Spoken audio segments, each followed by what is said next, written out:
I'm David Celdran, and I love good coffee, and chances are, so do you. After all, over 2.2 billion cups of coffee are consumed around the world every single day, making coffee the second most traded commodity in the planet after crude oil. So even if you're not as passionate about coffee as I am, I'm pretty sure you're more than curious to know where coffee comes from, how it's made, and why it's among the most popular and lucrative beverages in history. So join me in my quest around the country and across the globe as executive class traces the journey of coffee from bean to cup.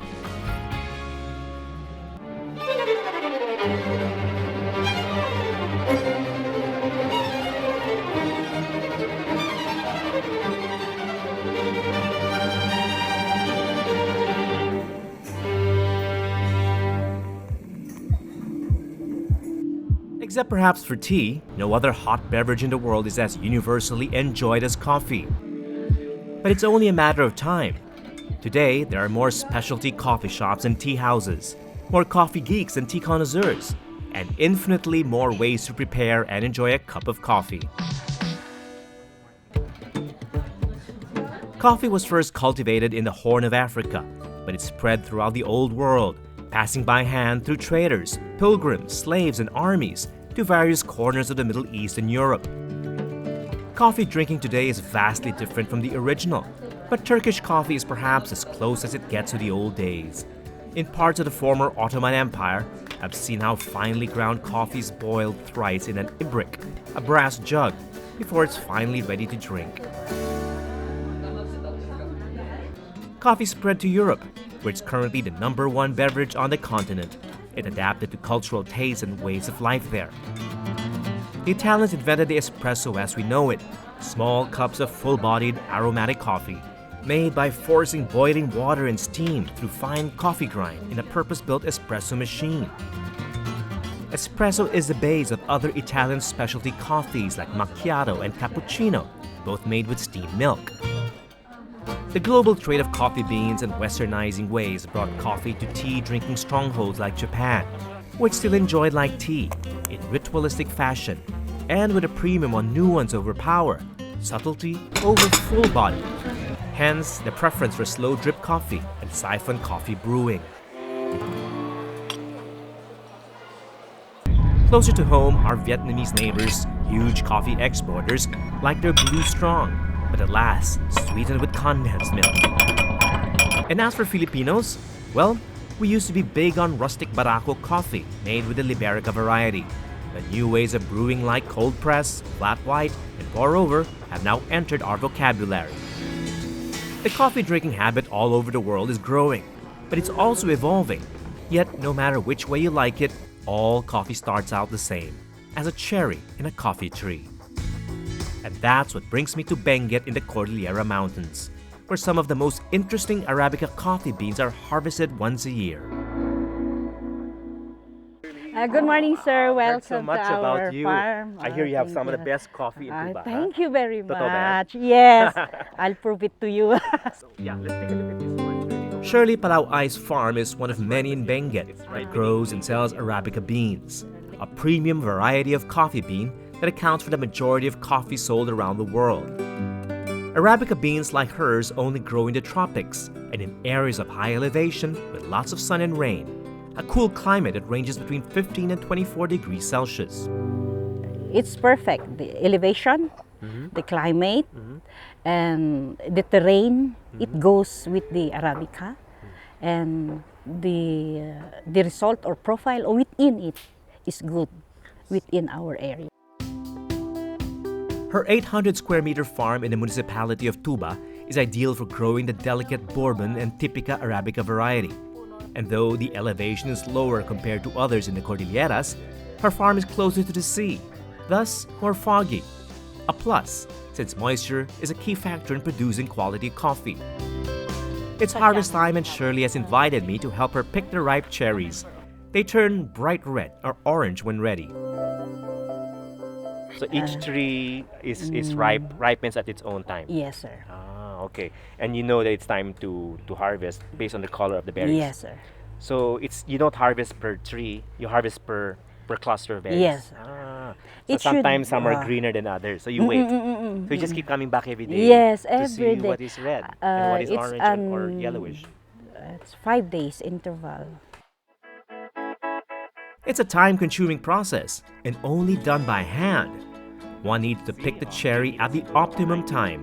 An overripe or underripe cherry produces bad coffee, thus damaging the fruit during picking. This explains the premium price Arabica fetches in the market compared to the less sensitive Robusta and Liberica beans.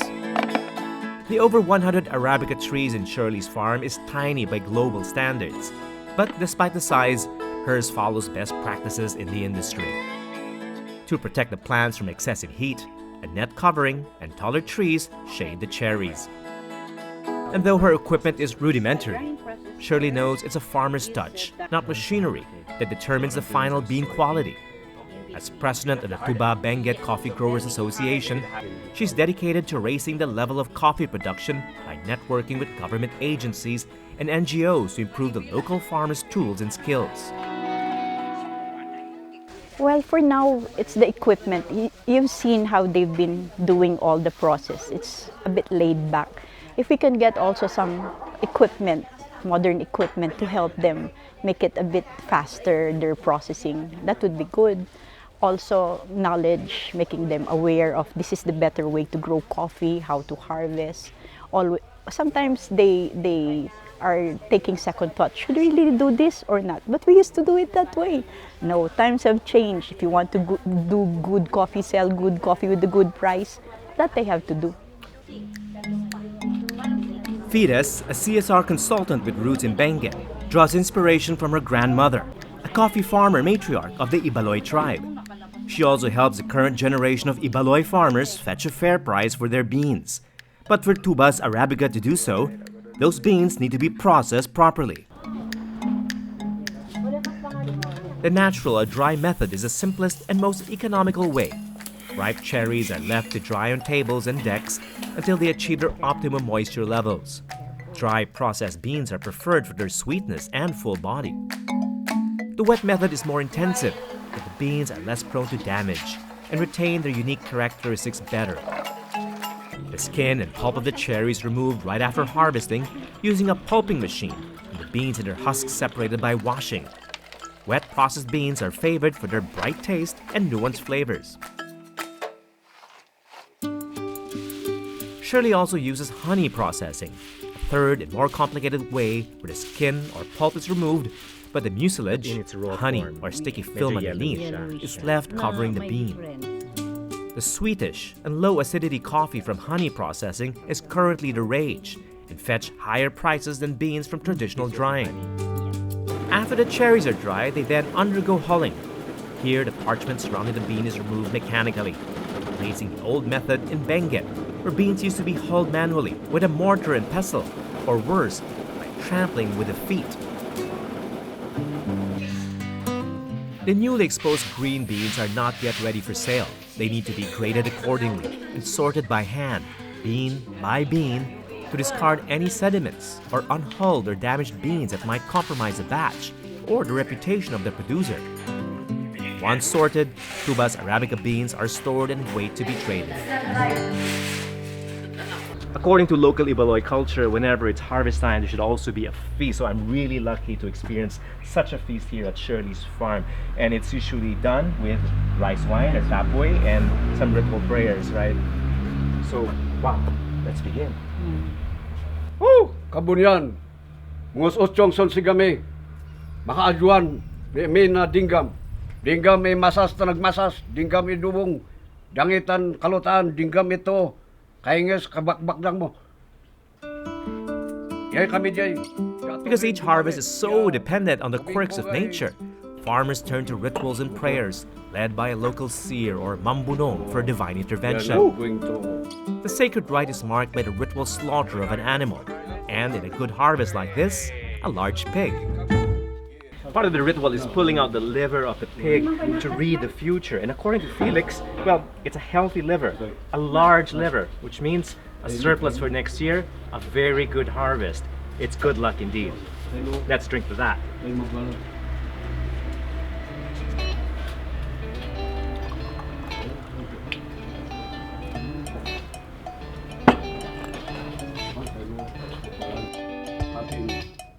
Unlike with most corporate farms, there's a refreshing sense of tradition, joy, and community that accompanies the harvest season here.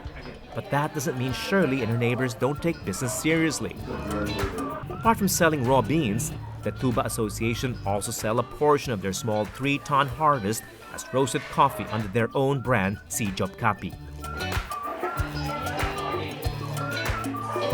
Quality and taste of Benguet beans has also impressed coffee traders around the country. There are areas here that are comparable to Central American coffees, the good coffees from Colombia, Panama, Costa Rica. They have this sugar browning profile, which is more chocolatey, nutty, caramel-like. But there are areas also, like here in Tuba, we found out that the cup quality is more like Ethiopian coffee, wherein it's more fruity, it has citrus notes, and I think it will really be, it depends on how it is processed. No? Large roasters like Gourmet Farms are always on the prowl for the holy grail of coffee. High-quality single-origin beans, a term used to describe coffee from a specific location or farm. The problem, however, is no longer quality, but quantity. According to them, they can harvest more if they had the proper resources to source from every farm in Tuba. But again, what they're doing is right. They're trying several ways of processing the cherries, and these processes will give you different profiles in your cup.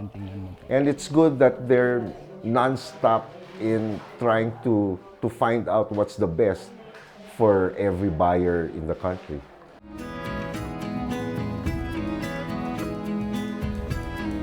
From this point onwards, the beans leave the hands of farmers and pass on to traders, who in turn sell them to roasters, where the beans are transformed into the coffee product refining cafes and specialty shops. The story of coffee and its journey from bean to cup continues when Executive Class returns after the break.